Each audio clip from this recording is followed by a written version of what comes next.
Hi everyone.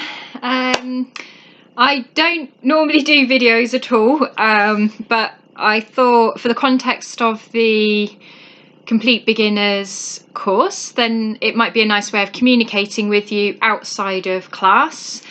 So it was so lovely to meet you all on Thursday. I apologise for the delay in this email and video. It was supposed to be on Friday and I did it, and for some reason it didn't send, and I just found out last night, so I thought I'm going to redo the video because it was terrible before. This won't be much better, but anyway, I'm going to get on with it. So lovely to meet you all. Thank you so much for the questions during the class and really just having a go at the poses and doing your best. How did you all feel the next day? I'm desperate to know how you're all getting on. It's my job to help you feel confident enough, empowered to be able to get into a yoga class or potentially practice at home from videos or online Zoom classes.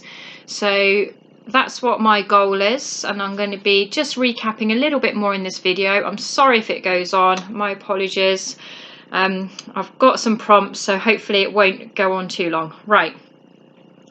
Okay, first of all, we talked a little bit about what yoga was. I asked you to write it down, what you think yoga is to you. And as you learn, it will change. Ultimately, yoga is to help people get into a meditative state. So for people that want to meditate, you would do yoga asana, the movement to prepare you for meditation. That's very simple.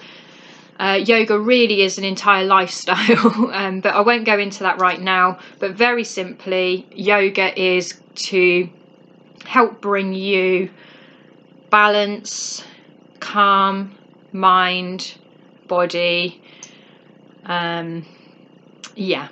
So we'll just focus on that at the moment, and I'll talk a little bit more about that in a little while.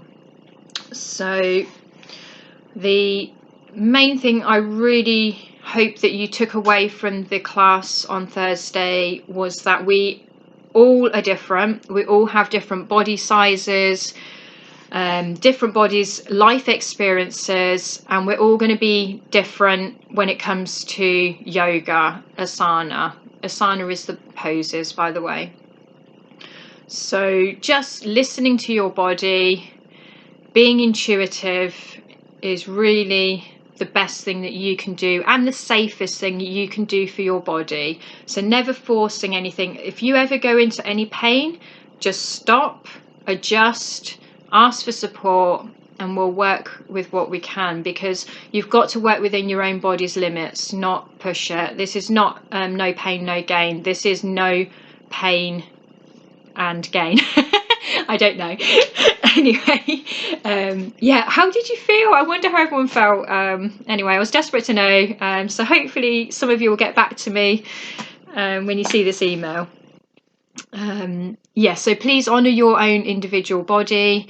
And with yoga poses, there's variants of every single pose. You'll always find something that can work for your body, or we try a different pose. Because if someone isn't doing yoga because they're not able to do it exactly how one person's teaching them, then that's not right. Yoga is accessible for everybody. Okay, so we covered, I think, around about 6 poses. I'm trying to remember them, so let's go ahead. We started with seated pose, comfortable seated pose, and you have options for that, like many of them. So I did the comfortable seated with the legs together like this, not on top, not cross-legged. And that's a traditional comfortable seated. Really good to have a cushion under the bottom. So please bring a cushion next class, or even just try the rolled up blanket under the bottom, so you're raising the bottom and the knees are lower, and that can be a bit more comfortable. So experiment with that at home. Experiment with that in class. Always remember that, you know, if you can sit like that 1 week for an hour, wow, great. You might not be able to do that the next week, especially as us women, at different times and phases of our womanhood, then we can feel different from day to day. You know what it's like, especially if you're someone that menstruates, then you're going to be on a monthly cycle and you're not going to be feeling the same body every day you wake up, you know, and it's unreasonable to expect that. So please honour that side of things. If you need to try out different ways of seated, so having a bolster or a cushion, like with Jill, tried that, and that's super comfortable, and that's a great option that you can choose. I'll just tilt the camera down a bit so you can see that option. The other thing you can do, so you've got your comfortable seated. If you've got any issues, I know for me I've got issue in this hip, is to just have a little bit of support there and just make it work for you. Like I said, elevating the bottom is good, and it takes us to thinking about our posture, and hopefully during the 4 weeks you'll start taking your understanding of your body and your posture into your everyday life. So once you're aware of it, it's kind of hard to not be aware of it, if it makes sense. So when you find yourself doing this at work or at home, then think about that cord that I told you about, the one that starts right down at the base of the spine, all the way through every vertebrae in the spine, the back of the neck, and we pull it out at the crown, lift it up, head over chest, over pelvis, that lovely alignment. It's not like tense and strict, it's comfortable, but it's supported, and it's not like curving into your spine. So that's a little bit about the comfortable seated. We did tabletop. Yeah, so tabletop, I think everyone already knew how to do tabletop, but just to recap, so hands roughly, wrists roughly under the shoulders, knees roughly under the hips, and that's roughly what you're going for. And a nice flat back. Imagine your grandma can put a lovely cup and saucer on your back. So it's not this, it's not this. It's just looking for that intermediate back there. So it's comfortable. And then engaging is pushing through the hands into the mat, backs of the feet. So that's a great foundational pose that you can go to lots of different poses from it. So even in itself, it doesn't feel like you're doing much, but it's a really good pose to learn because you'll need to have that. So from there, tabletop, excuse me. So from tabletop,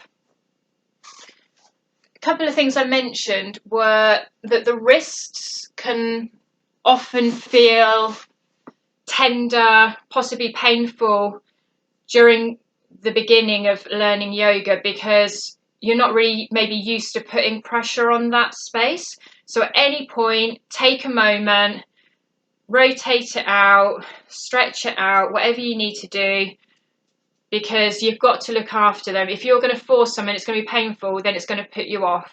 So don't be disheartened. Just always take yourself out of it. If you're starting to feel it's too much, just come out of it, no problem. And then we discussed having a bit of support under the hands, so you could roll the mat down to help you. Having wide fingers can be really supportive, and I'll show you that in the downward dog now. So downward dog, almost like imagine gecko fingers is quite nice. So you're pushing through the fingertips, they're wide, so it's alleviating a little bit of stress from the wrists. Tucking the toes under, and then we were lifting up. So I was only taking you to here to begin with. Head should be down here, looking through the back of your feet. But the main thing I want you to notice is the length in my back, that long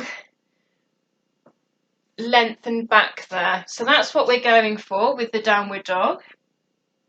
And from that downward dog, so when I see you on Thursday, we'll be taking it out a little bit further and working the heels towards the mat. You might not be there, you might be up here at the moment, that's fine. But this is where we're working towards. And the head is here. So with that downward dog, can be quite challenging. And like I said, just keep coming in and out of it. All you're trying to do is just feel yourself into the pose at the moment and just know where feels right. So when you need to go to it, you can.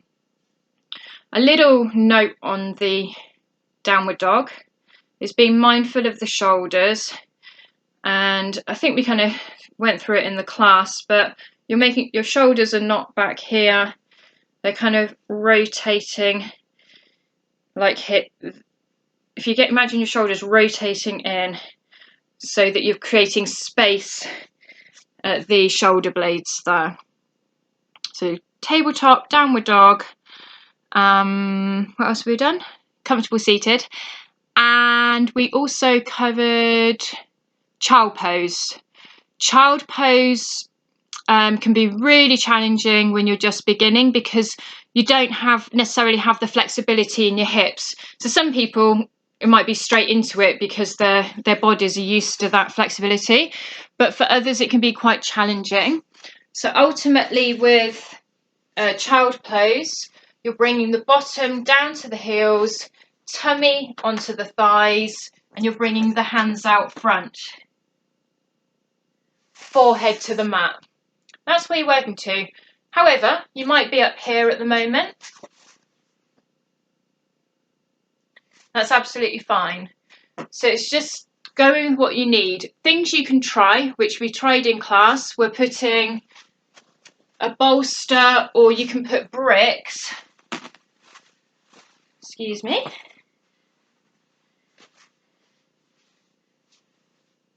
Under that space, and then go down.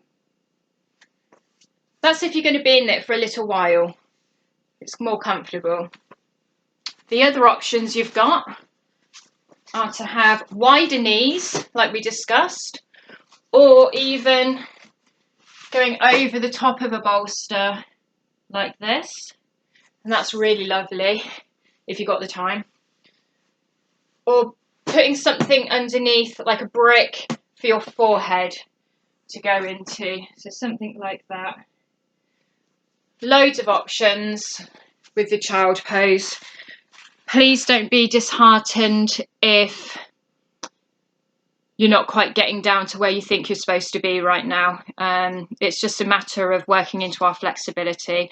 I think all of you mentioned flexibility when we went around the circle, and it's not going to happen overnight. It's something we'll work into, and a lot of the poses I'll be doing with you are just starting to gently develop that. And obviously I need you to do some at home as well. So please don't forget your homework. So yeah, we went into the forward fold. Forward fold's a really lovely one. So forward fold means that you hinge at the hips and come down, and your belly is working towards the thighs. So that's your forward fold. Wherever your hands may fall, they might be here, toes, wherever they are, that's fine, as long as you're working on creating a nice long back there. Crown of the head to the mat. And if doing that, like I've been warming up this morning, so I'm okay, so I can kind of have a quite straight leg there. However, if it's the first time you've done it that day, having a lovely bend in the knees will be fantastic for your back. It's safe, and it's a really good way of coming down. So at the moment I'm recommending you have the bend until you feel able to have straighter legs. And then bringing that bottom up. That's your forward bend. I don't know if you remember, but never rushing out of a forward bend is not a good idea. Even just then, I'm feeling a little bit, woo! So take your time when you come out of that forward bend, and on either next class or the class after, I'll be showing you how we lift halfway and then down. So I'm going to take you up from the forward bend into the mountain pose that we learned.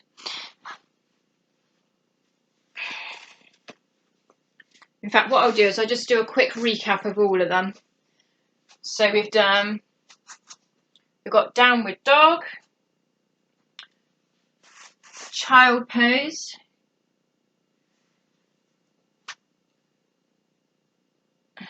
did I say downward dog? Tabletop,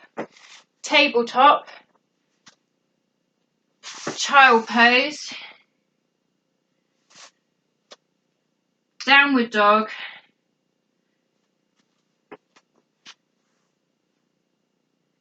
forward bend, very, very, very, very slowly coming up. Head is the last thing to come up, shoulders are down. Lovely mountain pose, feeling the feet grounded into the mat. If the feet are right next to each other, might be a little bit imbalanced. It's more for more experienced yogis. Have a little bit of space there if it's more comfortable. Option for palms at heart center. It's called Anjali Mudra. Really lovely. Or having the hands out to the side, you can try. Thinking about where your weight is and finding that balancing point, because this mountain pose is a lovely pose to do during your practice, where it just gives you a moment to catch your breath, ground yourself down, take that moment, mindfulness, before you go into the next thing. So I think we've covered them there. Talking about breath, breath is really the life force of the body in yoga. So it's super, super critical that we are always considering the breath. In all poses, you're breathing with that nice, even inhale, exhale. And we talked about having our own breath count. So you have your even inhale, 2, 3, 4, exhale, 1, 2, 3, 4. So yours might be 2, 3, 4, 5, whatever your breath count is. Stick with that and work with that and keep it even in whatever pose you're in. And taking the breath, usually inhale is up, lengthening the spine, exhale, softening down. So just remembering that. And yoga translates as union, and that is the union between breath, body and mind. So we're always connecting those three together. I think that is it. I'm so sorry this is not great, but hopefully it's a bit of a recap for you. Kate, we're so sorry you weren't with us last week, and we look forward to meeting you this week, hopefully. We'll have to work with your poorly hands somehow. Please email me any questions, any thoughts at all before I see you on Thursday, everybody. Remember your homework to do 3 poses from the selection that you've been learning. Do more by any means, but do at least 3. Do them each day or one each day. Just have a little experiment whilst you're at home and see what's right for you. So you're doing something. If you're feeling brave, you could do the whole sequence. Okay, need to finish this video. Yeah, you notice with the mats, it's a little bit It's not so pleasant always using other people's mats. So if you want to grab your own mat, go ahead. You can get them relatively cheaply, or you can pay lots of money for them, but it's up to you. Having your own mat can be quite nice, but you're more than welcome to use the ones we've got at the studio. They are sanitized and relatively clean, hopefully now. And yeah, I think that's it. Yeah, homework. Okay, think about your posture, think about your breath, think about your mindfulness, and I will see you on Thursday. All right, thanks guys. Take care. Bye.